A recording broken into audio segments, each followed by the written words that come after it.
गिनती 5।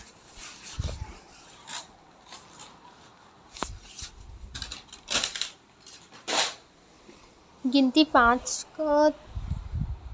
13 से लेकर। और कोई पुरुष उसके साथ कुकर्म करे, परंतु यह बात उसके पति से छिपी हुई और खुली न हो, और वह अशुद्ध हो गई, परंतु ना तो उसके विरुद्ध कोई साक्षी हो और ना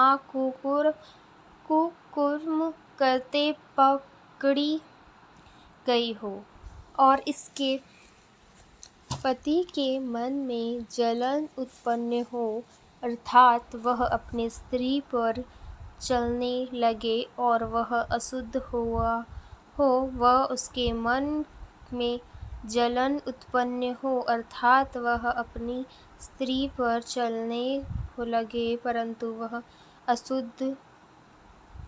न हो, तो वह पुरुष अपनी स्त्री को याजक के पास ले जाए और उसके लिए एपोद का 10वां अंश जव का मैदा चढ़ावा करके ले गए, परंतु उस पर तेल न डाले, न लोबान रखे, परंतु वह जलन वाले और स्मरण दिलाने वाले, अर्थात अधर्म का परिणाम करने वाले अन्नबलि होगा। तब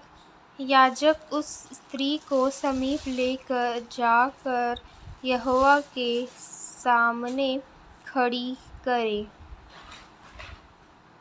और याजक मिट्टी के पात्र में पवित्र जल ले और निवास स्थान की भूमि पर की धूलि में से कुछ लेकर उस जल में जला दे। तब याजक उस स्त्री को यहोवा के सामने खड़ी करे के उसके सिर के बल बिखराए और स्मरण दिलाने वाले अन्नबलि को जो जलन वाले हैं उसके हाथों पर धर दे, और अपने हाथ में याजक करवाव डाले लिए रहे, जो श्राप लेने का कारण होगा। तब याजक स्त्री को शपथ धरवाकर कहे कि यदि किसी पुरुष ने तुझ से कुकर्म न किया हो तो, और तू पति को छोड़ दूसरे की ओर फिर के अशुद्ध न हो गई हो, तो तू इस कुकर्मे जल के गुण से जो श्राप का कारण होता है बची रहे। पर यदि तू अपने पति को छोड़ दूसरे को की और फिर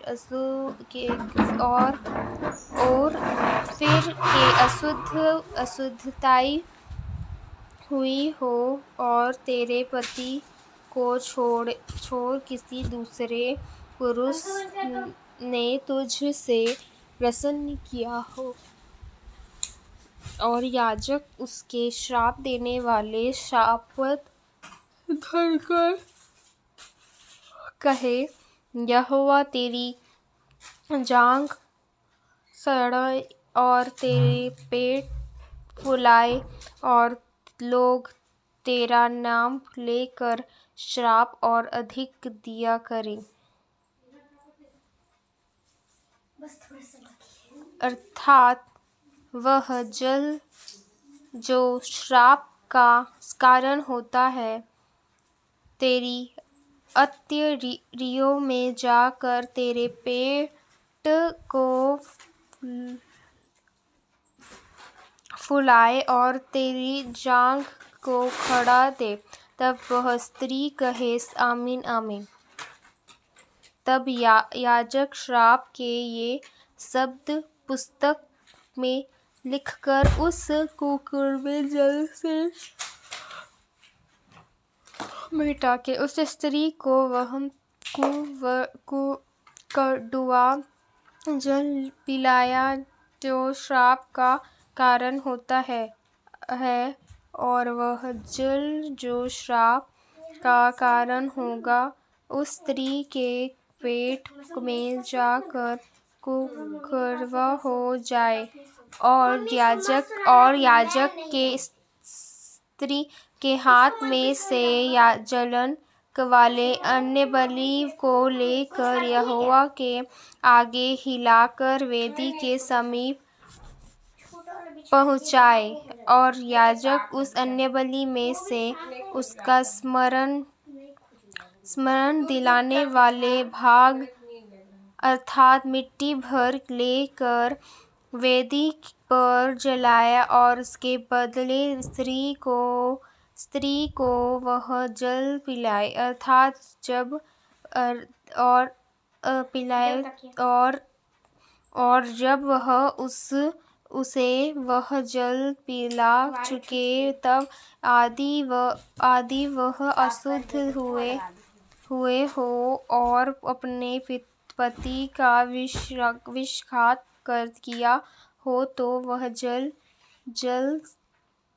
जो श्राप का कारण होता है उस स्त्री के पेट में जाकर कुकर्म हो जाए और उसका पेट फूलकर और उसकी जांघ खड़ा जगाए और उस स्त्री का नाम उसके लोगों के बीच समीप होगा। पर यदि वह स्त्री अशुद्ध न हुई हो और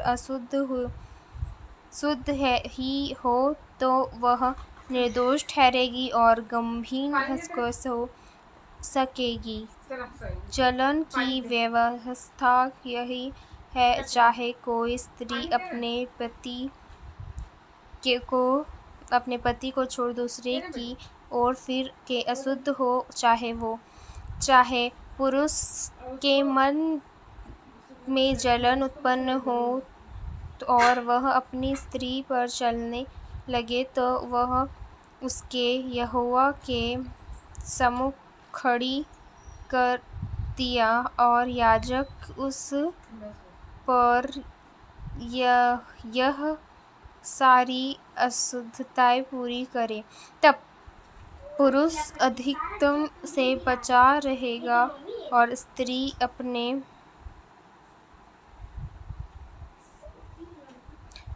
अपने अधर्म का बोझ आप उठाएगी।